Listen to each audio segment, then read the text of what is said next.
सासू माँ की चालाकी। मम्मी आप फिक्र मत करो, मैं अभी मायके आने की कोशिश करती हूँ। आज मैं सीधा ससुर जी से ही बात करूँगी। बहुत हो गया उनकी मनमानी, भला ये भी कोई बात हुई।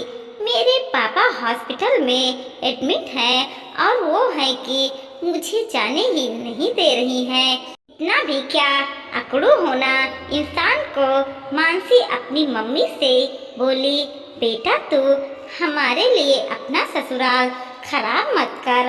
अभी शाम तक तेरा भाई पहुंच जाएगा, तब तक मैं संभाल रही हूँ ना। पर अगर समधी जी तैयार नहीं हैं तो वह जबरदस्ती मत करना।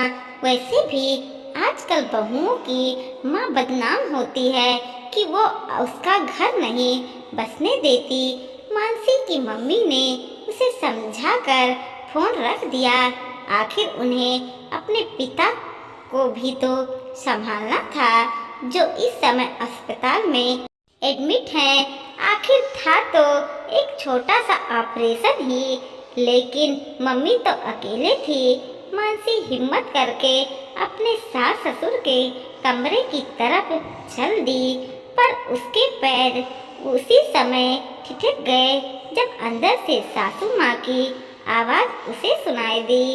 वो ससुर जी को समझा रही थी और ससुर जी चुपचाप सासू माँ की सुन रहे थे। ये सुनकर उसे बहुत हैरानी हुई। भला ससुर जी को भी कोई समझा सकता था? उसे तो बिल्कुल यकीन ही नहीं हो रहा था। अब तक तो मानसी के सामने उसके ससुर जी की इमेज यही थी कि वह बहुत अकड़ू स्वभाव के व्यक्ति हैं, जो अपने आगे किसी को सुनते नहीं। अगर किसी चीज को न कह दे तो हाँ करवाना बहुत मुश्किल ही होता है, बल्कि नामुमकिन है।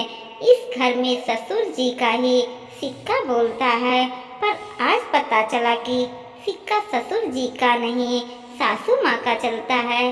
ससुर जी तो बेचारे कुछ बोलते ही नहीं हैं, बल्कि सासू माँ उनसे बुलवाती हैं। सासू माँ जैसे चाबी भर देती हैं, वो उन्हीं की जुबान बोलते हैं। कितनी अच्छी इमेज बनाई हुई थी मानसी के सामने उसकी सास की। माँ जी बहुत ही शांत स्वभाव की हैं, ज़्यादा कुछ कहती नहीं हैं, पर आज उस इमेज के टुकड़े टुकड़े हो गए।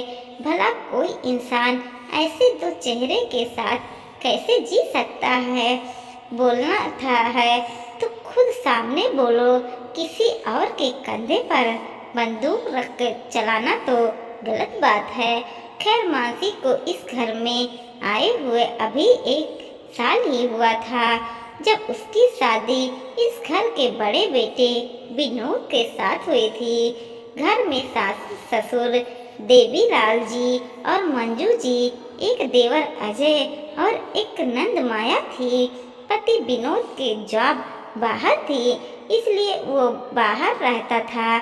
महीने में 1 बार आता था, वो भी 2 दिन के लिए। मानसी यहाँ से अपने सास ससुर के साथ रहती थी, क्योंकि ससुर जी ने शादी के बाद उसे जाने ही नहीं दिया, ये कहकर कि पहले अपने रीति रिवाज को, अपने घर को समझो, पति के साथ तो फिर भी पूरी जिंदगी है। मानसी जब भी विनोद के साथ जाने के लिए पूछती या मायके 8-10 दिन रहकर आने के लिए पूछती, तो सासू माँ ये कहकर मना कर देती कि तुम्हारे ससुर जी ने मना किया है, कहीं पापा जी मम्मी जी को तो बात न सुना दे। ये सोचकर मानसी मन मनोस कर रह जाती। कई बार तो ऐसा ही हुआ कि जब देवर और नंद ने ये पूछा कि भाभी आप हमारे साथ बाजार चलेंगी क्या, तो मंजू जी मना कर देती, कहती कि तुम्हारे पापा जी को पसंद नहीं है बहू का इन बाजार जाना। देखो मैं ही नहीं जा पाती, कहीं भी जाना होता तो तुम्हारे ससुर जी के साथ ही जाती हूँ। आखिर वो बहुत गुस्से वाले इंसान हैं। अब सासू माँ तो ससुर जी के साथ चली जाती, लेकिन मानसी तो इस घर में ही रह जाती। उसका पति यही कहाँ जिसके साथ वो बाहर भी जा पाए। महीने में 2 दिन के लिए आते हैं, उसमें भी कभी पापा जी को लेकर तो कभी मम्मी जी को लेकर जा रहा होते हैं। लेकिन आज तो उसके पापा की तबीयत खराब थी, उनका अपेंडिक्स का ऑपरेशन होना था। भैया भी घर पर नहीं था, बाहर गए हुए थे, उसमें भी शाम तक ही पहुंचना था। मानसी ने मंजू जी से पूछा तो मंजू जी ने कहा, मैं तुम्हारे पापा जी से पूछकर बताती हूँ, तब तक तुम नाश्ते की तैयारी कर लो। कहकर सासू माँ कमरे में चली गई। नाश्ता बनाते बनाते सासू माँ कमरे से बाहर निकल कर आई। तब मानसी ने बड़े उत्साहित के साथ पूछा, मम्मी जी, पापा जी ने क्या कहा, क्या मैं चली जाऊँ? मंजू जी ने उदास होते हुए कहा, तुम्हारे पापा जी ने मना कर दिया, कह रहे थे कि अपेंडिक्स का ही तो ऑपरेशन है, तुम जाकर क्या करोगी, और डॉक्टर सब कुछ संभाल ही लेते हैं। आजकल हॉस्पिटल में मैंने तो बहुत मनाने की कोशिश की, पर वो मानने ही नहीं, उल्टा मुझ पर ही गुस्सा हो गए। आखिर मानसी मन महसूस कर रह गई। लेकिन जब मम्मी का दोबारा फोन आया, तब मानसी ससुर जी से ही सीधे बात करने के लिए उठ करके उनके कमरे की तरफ जा रही थी कि तभी कमरे में हो रहे बातचीत सुन करके उसके पैर ठिठक गए। ससुर जी सासू माँ से कह रहे थे, अरे वो जाना चाहती है तो जाने दो ना, उसकी मम्मी अकेले हैं, कम से कम मानसी को वहाँ होने से उन्हें थोड़ी तो हिम्मत मिलेगी। और फिर जवान खून है, किस चीज़ की ज़रूरत भी पड़ सकती है, भाग भाग कर संभाल लेगी। समधन जी कहाँ भागती फिरेंगी? अरे ऐसे कैसे भेज दूँ, घर का काम कौन करेगा, मुझसे तो नहीं होता अब घर का काम। और फिर डॉक्टर है ना संभालने के लिए, वो कौन सा वहाँ पर जाकर डॉक्टर गिरी करेगी। आजकल तो सब कुछ हॉस्पिटल में ही मिल जाता है, पैसे फेंको और तमाशे देखो वाली बात है। अरे तो आज के लिए तुम संभाल लेना, नहीं तो माया भी तो है घर में, दोनों माँ बेटे मिल करके कर लेना घर का काम। बहू के आने से पहले भी तो घर का काम होता था। अच्छा, बहू को क्या मंदिर में बिठाकर पूजने के लिए लाए हो? इसके होते हम दोनों क्यों काम करेंगे? अब ज़्यादा उसकी तरफदारी मत करो तुम, जैसे इमेज बना रखी है वैसे ही रहने दो, नहीं तो इन आजकल की लड़कियों का कोई भरोसा नहीं, सिर चढ़कर नाचेंगी। मंजू जी ने कहा, अरे तो मुझे क्या बेवजह विलन बना रखा है तुमने? हर बात मेरे कंधे पर रख के क्यों बोलती हो? तुम जो कर रही हो ना, बहुत गलत कर रही हो। अरे हम बहू बेटे के लिए लेकर आए हैं, लेकिन वो भी बेचारा वहाँ परेशान होता रहता है, अपना खाना खुद बनाता है, काम खुद करता है, और यहाँ बहू को तुमने घर के काम काज के लिए रख रखा है, जाने ही नहीं देती हो उसको।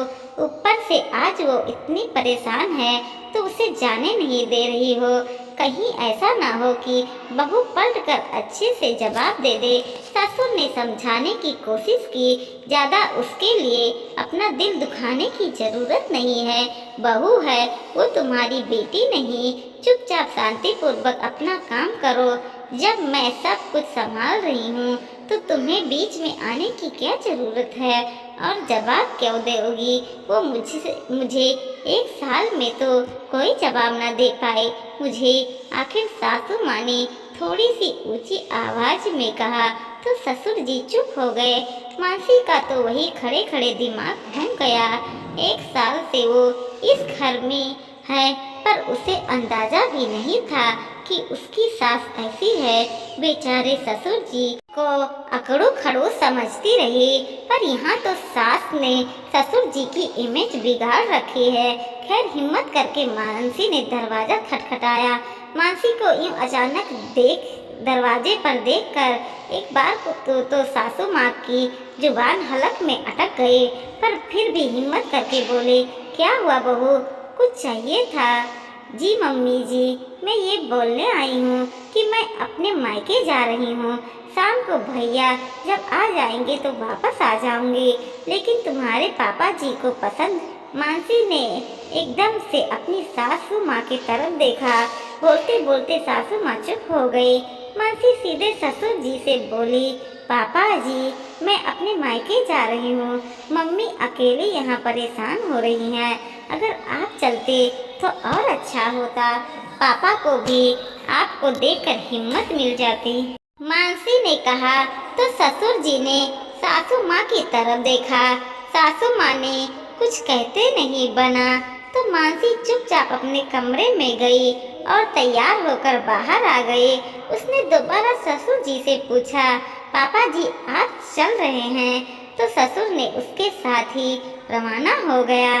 पर इस वाक़ये के बाद मानसी कुछ दिनों बाद ही अपने पति के साथ रवाना हो गई। हालांकि सासू माँ ने रोकने की पूरी कोशिश की थी, पर इस बार तो मानसी जान चुकी थी कि मना कौन कर रहा है, इसलिए सीधे ससुर जी से ही पूछने में उसने अपनी भलाई समझी और ससुर जी के हाँ करते ही सासू माँ कुछ कह ना पाई।